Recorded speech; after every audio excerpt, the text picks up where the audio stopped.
Hello everyone, welcome to Maluka IS. I hope you all are good, especially today because no one is good in Russia. ये है Russia के हालात, ये है Russia का एक शहर रोस्टोव ऑन डॉन, जहाँ पे ये एक ग्रुप है जो मिलिट्री हेडक्वार्टर को घेर के खड़ा है। और ये ग्रुप का नाम है वैगनर ग्रुप। ये एक मर्सिनरी ग्रुप है और इस बीती रात को, फ्राइडे की रात को, इसके लीडर ने कहा है कि हम प्रेसिडेंट पुतिन के खिलाफ ये वॉर शुरू कर रहे हैं और उनको हम जो मिलिट्री लीडरशिप है उसे हम उसकी पोस्ट से हटा देंगे।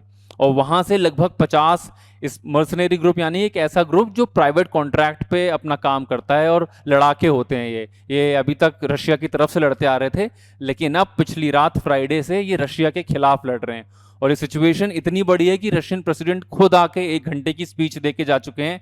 ये सिचुएशन बहुत डिवास्टेटिंग है, चीज़ें बहुत ख़राब हो सकती हैं।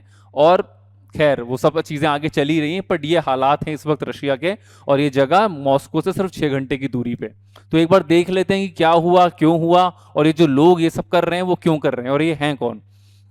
तो व्हाट हैज़ हैपेंड एक्चुअली, ये हैं वो लीडर जो 62 साल के हैं अभी, येवजेनी प्रिगोजिन ये इनका नाम है, और he is the head of the Wagner mercenary group, Yevgeny Prigozhin, जिन्होंने ये कहा है कि हम रशियन मिलिट्री लीडरशिप को उसकी पोस्ट से, उसकी जगह से हटा देंगे। ठीक। और इनके ऐसा स्टेटमेंट के बाद जो कंट्री के प्रोसिक्यूटर जनरल है उन्होंने कहा है कि इनके खिलाफ आर्म्ड रिबेलियन के थ्रू केसेस चलाए जाएंगे। Yevgeny Prigozhin claimed that his Wagner group crossed the border and from the Ukraine and entered the city Rostov-on-Don। इस Rostov-on-Don को पिछली रात को ही घुस गए थे, और जितने लोग घुसे हैं लगभग इनकी 50,000 की जो नंबर बताए जा रहे हैं कि उन 50,000 में से 50% लगभग 25,000 घुसे हैं। और जो वीडियो सामने आ रहे हैं जिस तरीके से, जैसे आपने देखा ये खुद अभी मिलिट्री हेडक्वार्टर को घेर के खड़े हुए हैं, तो जब ये घुसे थे तो इनको कुछ खास रेजिस्टेंस झेलने को नहीं मिला है।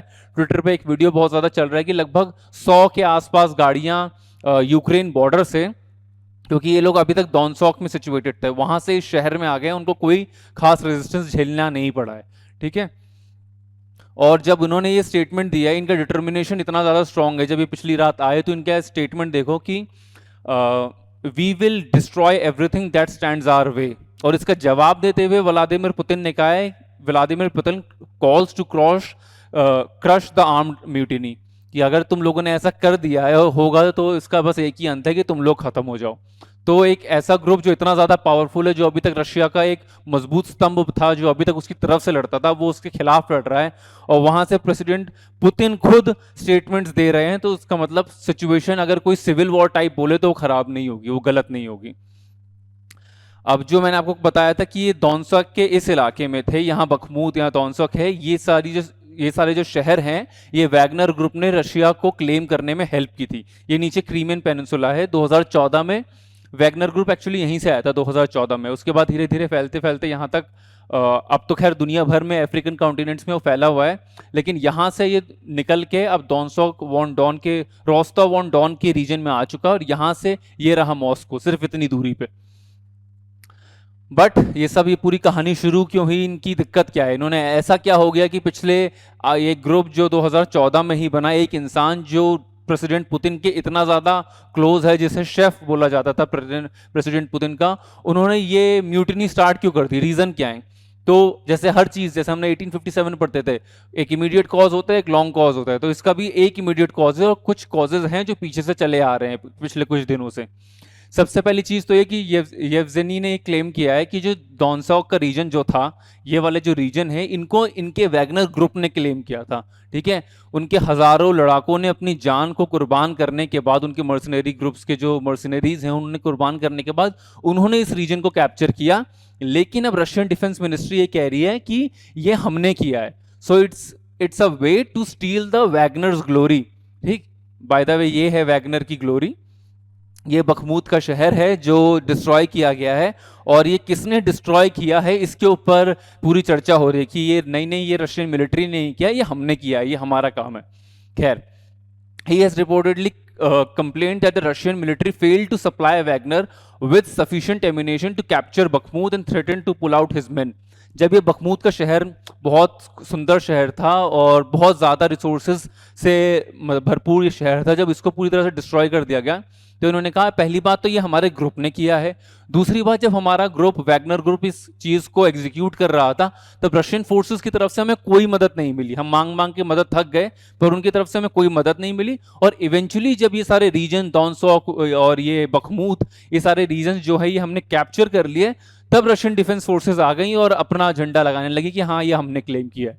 ठीक, तो एक कुछ रीजंस में से एक रीजन ये है कि ये जो बखमूत हो या डॉनसॉक हो या हमने कैप्चर किया है। इसके अलावा एक वीडियो जो है वो काफ़ी ज़्यादा वायरल है, जैसे मैंने आपको कहा कि इन लोगों ने कहा है कि हमारी कोई मदद नहीं की गई, तो जो ट्रूप्स हैं जो लगातार ये बोल रहे हैं कि एक वीडियो बाहर आई इसमें रशिया के जनरल स्टाफ को वो लोग गालियां बक रहे हैं, गालियां दे रहे हैं। रीज़न ये है कि हमारे पास कोई रिसोर्सेज नहीं है, हमारे पास कोई एम्यूनेशन नहीं है, जो भी कर रहे हैं हम अपने रिसोर्सेज और अपनी तरफ से चीज़ों को अरेंज कर करके कर रहे हैं और तुम लोग हमें कोई मदद नहीं कर रहे हो। और ये कहा गया कि जो ट्रूप्स गालियां दे रहे थे ये वैगनर के कॉन्ट्रैक्टर्स थे, वैगनर कॉन्ट्रैक्टर्स थे। ठीक, उसके बाद ही हैज़ ऑल्सो साइंड आउट, जो वहाँ के डिफेंस मिनिस्टर हैं उन्होंने भी कहा कि उनके लिए भी ये चीफ ने ये कहा है, जो वैगनर ग्रुप के चीफ हैं, कि उनकी तरफ से हमें कोई भी मदद नहीं मिल रही है और वो कुछ ऐसे स्टेप्स ले रहे हैं जो वैगनर ग्लोरी को खत्म कर रही है, failing to provided the ammunition. He has also signed out Shoigu, जो वहाँ के डिफेंस मिनिस्टर हैं, इन्होंने उनके लिए भी बोला है कि डिफेंस मिनिस्टर ने हमारी कोई भी मदद नहीं की, ये सारी चीज़ें होती रही। एक्चुअली इनकी जो इनका स्टेटमेंट आया है उसमें भी उन्होंने ये कहा कि हम मिलिट्री लीडरशिप को उखाड़ के फेंकेंगे। डायरेक्टली पुतिन का नाम उतनी बार नहीं लिया गया जितनी बार वहाँ के डिफेंस मिनिस्टर का नाम लिया गया है। तो ये जो दिक्कत है वैगनर ग्रुप की वो आर्मी के साथ है कि आर्मी जो हमने चीज़ें कब्जा की हैं उसके ऊपर अपना क्लेम करना चाहता है कि हमने ये सारी चीज़ें की हैं। और ये तो बैकग्राउंड था, लेकिन अभी एक इमीडिएट कॉज है कि अभी कम द 1 जुलाई, 1 जुलाई को ये क्या है कि मिलिट्री लीडरशिप की तरफ से, जो डिफेंस मिनिस्टर उनकी तरफ से ये कहा गया कि अब एक एग्रीमेंट साइन होगा। रशिया, हर स्टेट अपनी अलग अलग तरीके से फंक्शन करता है, रशिया ऐसे फंक्शन कर रहा है कि एक आर्मी है और उसके अलावा उनके जो संबंध है वो प्राइवेट मर्सिनरी ग्रुप्स के साथ भी हैं। तो इस एग्रीमेंट में ये कहा गया है कि private mercenary group defence ministry के साथ एक एग्रीमेंट साइन करेगा और इवेंचुअली वो एग्रीमेंट यही होता कि जिस तरीके से डिफेंस मिनिस्ट्री या जिस तरीके से स्टेट चाहेगा उस तरीके से चीज़ें चलें। पर ये सारी चीज़ें तो पीछे हो ही रही थी कि तुम हमारा क्रेडिट खा रहे हो, सारी मेहनत हम कर रहे हैं बिना किसी मदद के, एक तो हमारा क्रेडिट भी खा रहे हो, ऊपर से अब हमें एग्रीमेंट भी हमसे करवाना चाहते हो जिसमें हम तुम्हारे अंडर रहें। तो ये सारी चीज़ें थी जिसके चक्कर में ये पूरा वैगनर ग्रुप अब मॉस्को की तरफ कूच कर चुका है। अब सब ये जो प्रोटैगनिस्ट या एंटागनिस्ट या जो भी कह लो इन्हें, येवजेनी प्रिगोजिन, ये है कौन, ये शख्स कौन है, इतना इम्पोर्टेंट ये इंसान कैसे बन गया कि व्लादिमीर पुतिन, जिसको कहा जाता था कि कुछ कंट्रोवर्सी, कुछ ये थ्योरीज ऐसी रहती हैं, कंट्रोवर्शियल थ्योरीज ऐसी भी हैं कि जो प्रेसिडेंट्स हैं जैसे ट्रम्प जिस तरीके से व्लादिमीर पुतिन की बातों को मानते थे और कहते थे कि हमें रशिया से उतना नहीं लड़ना चाहिए, तो वहाँ ये होने लगता था कि यूएस प्रेसिडेंट भी उसके आगे कुछ नहीं है और जितना पैसा पुतिन के पास है वो दुनिया के बड़े बड़े बिजनेसमैन के पास नहीं है। तो कैसे ये इंसान कौन था जिसने पुतिन को चैलेंज किया है? तो इसे कहा जाता है कि he was Putin chefs had a very close relationship with Russian president Vladimir Putin. Putin, fearing assassination attempts, trusted Prigozhin and consumed the meals prepared by him. अब पुराने ज़माने में जैसे होता था कि बड़े राजा महाराजा की ज़िंदगी इतनी ज़्यादा कीमती होती थी कि उनके आसपास के लोग जो हैं या तो वही उनका खाना बनाएंगे या जब खाना एक बार बनता भी था तो उसको वो चख लेंगे, अगर कुछ हो भी तो ये सेनापति को हो जाए, राजा तब भी सुरक्षित रहे। तो यही राजा थे और ये रहे उसका सेनापति। इतना प्रोमिनेंट पर्सन ये इंसान बन चुका था कि पुतिन को अगर किसी पे भरोसा करना है, अगर अपनी जान पे भरोसा करना है, तो वो इसके ऊपर ट्रस्ट कर रहे थे अभी तक। तो ये इतने प्रोमिनेंट पर्सन थे और सिर्फ इन्होंने प्रेसिडेंट पुतिन को ही नहीं, जो बाइडेन और इस तरीके के लोग जो पुराने यूएस प्रेसिडेंट थे, इवन प्राइम मिनिस्टर मोदी, इन लोगों को भी खाना सर्व किया है। उसके बाद अगर इनका थोड़ा सा बैकग्राउंड देखा जाए तो 1981 की बात है जब ये कई सारे क्राइम्स में इन्वॉल्व हो चुके थे। एक कहा जाता है कि ये भी स्टोरीज हैं कि इन्होंने एक औरत का कोट, ज्वेलरी और बूट चुरा लिया था और उसकी वजह से इन्हें 9 साल की जेल हुई। पर 9 साल के बाद जब ये सेंट पीटर्सबर्ग में जेल में थे, जब वो वहाँ से बाहर निकल के आए तो धीरे धीरे इन्होंने अपना बिजनेस शुरू किया और इन पे पुतिन की नज़र पड़ी और वो बिजनेस बड़ा होते होते बिजनेस एम्पायर बन चुका था। ठीक, तो ये इस इंसान की थोड़ा सा बैकग्राउंड है कि कैसे एक आदमी जो जेल काट के आया था 9 साल बाद, पुतिन के रहमो करम बोल रहे हो या उनका ट्रस्ट बोल रहे हो, कि कॉम्प्लीमेंटेशन होता है, हर इंसान चाहता है कि उसके साथ कोई ट्रस्टेड आदमी हो। खैर, तो ये थे वो, ये राजा, ये सेनापति, और इस वक्त रशिया में सिविल वॉर इसीलिए कहा जा रहा है। अब वैगनर ग्रुप क्या है, ये ग्रुप कहां से बन गया? एक्चुअली 2014 में जब क्रीमियन पेनिनसुला को कैप्चर किया गया था, क्रीमियन पेनिनसुला जो यूक्रेन का पार्ट था, उसको कैप्चर करने के बाद जब G8 से रशिया को बाहर निकाल दिया गया था, तो उस पेनिनसुला को कैप्चर करने में जो सबसे इंपॉर्टेंट रोल निभाया था वो वैगनर ग्रुप ने ही निभाया था उस वक्त। हालांकि नंबर्स ये कहा जाता है कि उससे थोड़े दिन पहले तक सिर्फ 250 के आसपास थे नंबर, लेकिन वो धीरे धीरे फैलते फैलते अब 50,000 तक पहुंच चुके हैं। तो Wagner group, also known as PMC Wagner, is a Russian paramilitary organisation operating outside the boundaries of Russian law. ठीक, इनको सब कुछ है। जैसे कई बार कहा जाता है ना कि काउंटर स्पेशलिस्ट जो इंडिया में है वो कुछ भी किसी तरीके से भी गोली चलाएं सब माफ है उनके लिए, तो ये वहां के लोग हैं प्राइवेट मर्सनरीज की, ये रशियन लॉ के बाहर काम करते हैं। It functions as a private military company and a network of mercenaries. एक कंपनी है, लिटरली प्राइवेट कंपनी है, जिसमें मर्सनरीज जो हम हॉलीवुड मूवीज में देखते हैं कि कॉन्ट्रैक्ट किलर्स होते हैं, ये वो कॉन्ट्रैक्ट किलर्स हैं।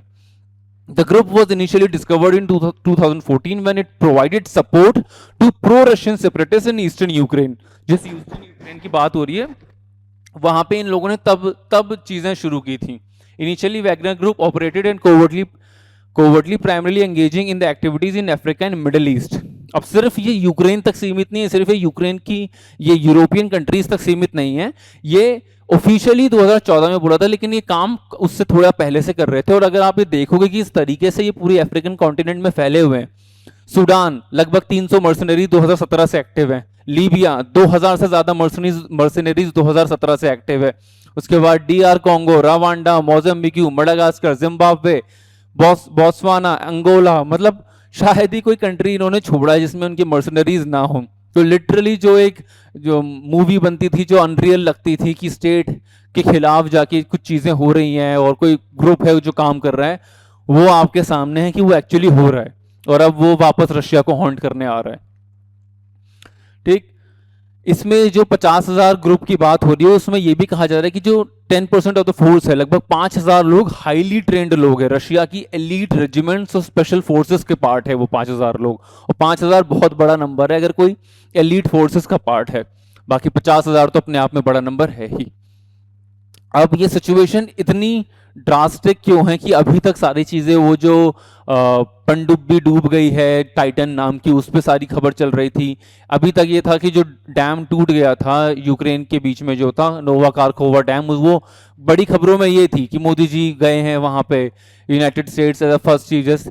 ये इतनी बड़ी खबर क्यों है? क्योंकि ये बहुत पाकिस्तान को से लोगों को डर इसलिए लगता है कि पाकिस्तान के पास के अंदर टेररिस्ट ऑर्गेनाइजेशंस एक्टिव हैं, एक ऐसे कंट्री में एक्टिव है जहां पे न्यूक्लियर रखा हुआ है, और रशिया के पास अमेरिका से भी ज्यादा न्यूक्लियर है। तो अगर किसी न्यूक्लियर कंट्री में सिविल वॉर हो जाए, और हमने इतिहास में देखा हुआ है कि वर्ल्ड वॉर्स होने का, रेवोल्यूशंस होने के रीजन ये है कि जब कोई नेता, जब किसी लीडर को ये डर सताने लगता है कि उसका वर्चस्व खत्म होने जा रहा है। पुतिन जैसे नेता का जिसको मन किया तो उसने यूक्रेन के ऊपर हमला कर दिया, तो उसके खिलाफ कोई वो विरोध करेगा तो अपनी रेपुटेशन को बचाने के लिए, अपनी चीजों को बचाने के लिए वो फाइट बैक करेगा। और उसकी वजह से अगर न्यूक्लियर कंट्री में सिविल वॉर हो जाता है तो सिचुएशन किस हद तक खराब हो सकती है ये एग्जैक्टली ना कहा जा सकता है ना सोचा जा सकता है। सेकेंड पार्ट ये है कि ये ओपेक प्लस का पार्ट है, पेट्रोलियम प्रोडक्ट सप्लाई करता है, तेल, कच्चा तेल। इंडिया हेविली रशिया के ऊपर रिलाई कर लिया था, सऊदी अरेबिया इन सारी चीज़ों से पीछे हट के, अमेरिका की काफ़ी कड़े अपोजिशन के बाद भी। तो जो प्राइजेस हैं वो भी बहुत ज़्यादा शूट कर सकते हैं, एनर्जी क्राइसिस हो सकता है, क्योंकि ये जो सारी मार्केट्स गिरी थी यूक्रेन रशिया वॉर के बाद, वो इसलिए गिरी थी कि फंक्शनिंग रुक जाएगी। जो लिटरली गैस वैस यूरोप को सप्लाई हो रही है वो सारी चीज़ें रुक जाएगी, यूरोप ठंडा हो जाएगा पूरी तरीके से। लेकिन अब ये जब सब खो रहेगा तो वो पुतिन और दूसरा ग्रुप हर वो काम करेगा कि वो रशिया के ऊपर अपना वर्चस्व स्थापित कर पाए। इसके अलावा हमने कुछ दिन पहले ब्लैक सी ग्रीन डील के बारे में बात की थी कि 7 जुलाई को रशिया ब्लैक सी ग्रीन डील से अपना नाम वापस लेना चाहता है। और जब ये बोला गया कि ब्लैक सी ग्रीन डील से अगर रशिया ने अपना नाम वापस ले लिया, क्योंकि अफ्रीका और यूक्रेन, रशिया और यूक्रेन दो कंट्रीज हैं जो अफ्रीका के ज्यादातर कंट्रीज को खाना प्रोवाइड करते हैं, जहां पे वर्ल्ड फूड प्रोग्राम का 50% जो फूड है वो यूक्रेन और रशिया से ही आ रहा है।